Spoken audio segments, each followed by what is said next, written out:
Good afternoon. Thank you for taking the time to watch my video today, Year 5. See, you may not know who I am, but I know all about you. I know of young Master Rory, who just loves geography.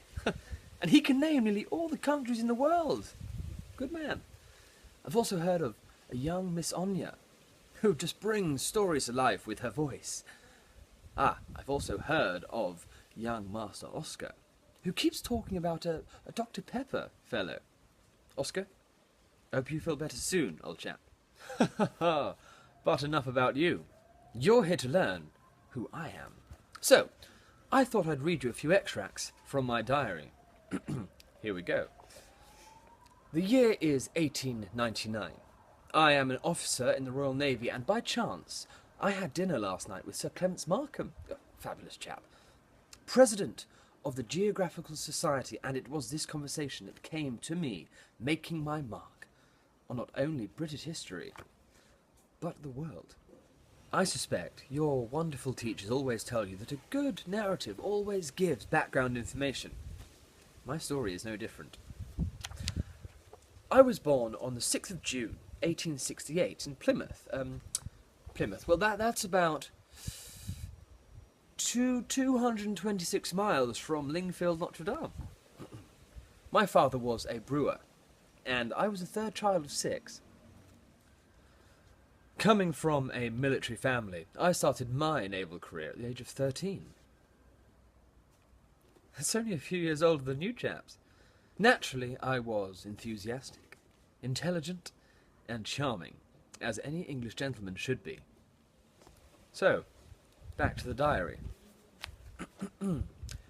Through my naval career, I travelled to the West Indies and worked upon such ships as HMS Vulcan and HMS Majestic. It was on Majestic, however, that tragedy hit my family. My father, who was bankrupt, tragically died from heart disease, and the family were entirely dependent on my wages alone. It was this need for money that I contacted Sir Markham and volunteered to lead his expedition. And so, on the 6th of August 1901, with the blessing of our great King Edward VI, I sailed as commander of Discovery on an adventure to the Antarctic.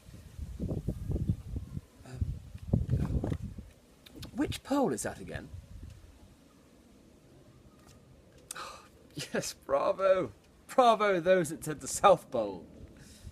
And here, in my humble opinion, is where it gets really exciting. On this trip, I had the fortune of Ernest Shackleton being a companion, a keen sailor and explorer who you will no doubt learn about. The trip, branded as one of the greatest polar expeditions of all time, was not to end as expected. We did not know enough about polar seas, and our ship quickly became surrounded by ice. It took 2 other vessels and a lot of explosives to free us. We went home to rethink, frustrated but celebrated. We had made an important advance on the frozen target and brought home key scientific and geographical information. There's one for you there, Rory. Let's fast forward 5 years.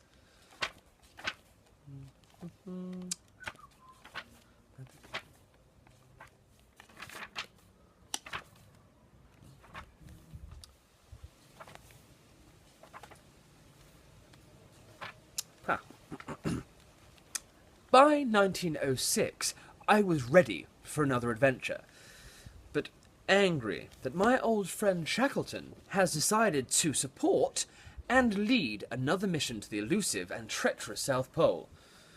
No. I would not let him take all the glory that I had worked so hard for. So, we amicably decided to work in different parts of the polar region. For king and country, obviously. By the time I had assembled my Terra Nova crew and ship, Shackleton had been to the polar seas. but failed to reach the pole. Therefore, it was my aim to reach the South Pole first, and secure it for the British Empire, and the honour of this achievement. Whew, well, I think I need a warm cup of tea. All this talk about polar exploration has given me the shivers. In the meantime, why don't you talk to your partner about all the difficulties I'm about to face in my adventure?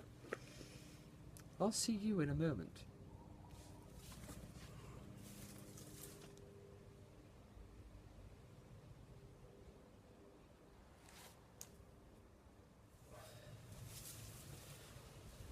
Ooh. Now, that's better. Oh, thought I'd put my trusty military jacket on as well. Anyway, where were we? Now, as the year is 1910, we have limited technology. My good friend Shackleton got part of the way with ponies, so I concluded that we needed horses to haul our equipment, so I packed many wool jackets and warm undergarments to keep us nice and toasty. Let's crack on, shall we? Now, on this day, 15th of June, as I was setting sail, I received a word. Oh. It tells of a Norwegian, Amundsen, who is also heading for the pole. Well, no matter. Looks like we're going to have a race. On your marks, get set, go. But our journey was not to be smooth, nor victorious. We faced storms, trappings in polar ice for 20 days, and the sad loss of both ponies and men too cold.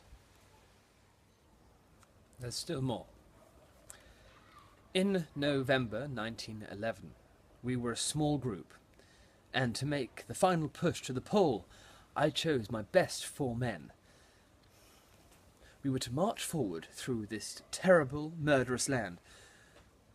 As we approached the pole, we were bitterly greeted by a Norwegian flag.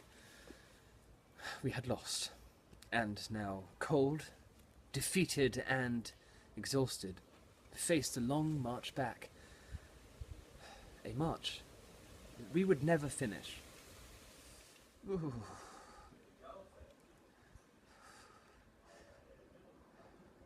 The date is the 29th of March, 1912. As the blizzard battered our tent and frostbite takes hold, and as my breath turns to ice, I share my last words to the nation with you.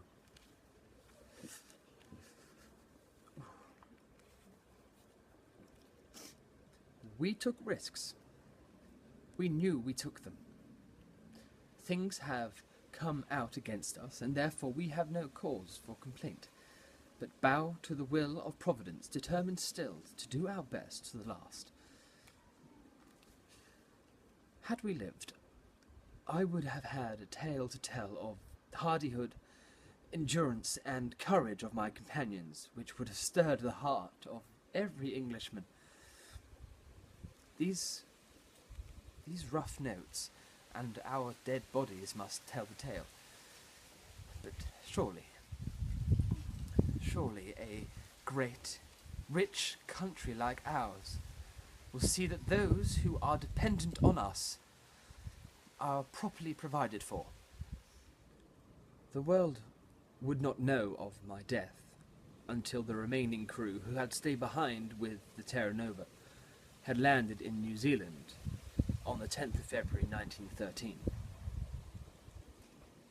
I was a national hero, and although I had lost the race, I had brought back new specimens for science, new geographical knowledge, and new technological advances for polar exploration, as well as inspiring a generation to explore our great world.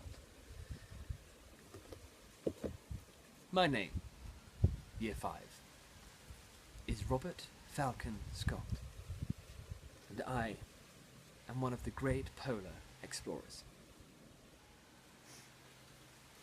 I hope you enjoy the rest of your project on Great Britain's Year 5 and on the polar regions. Thank you.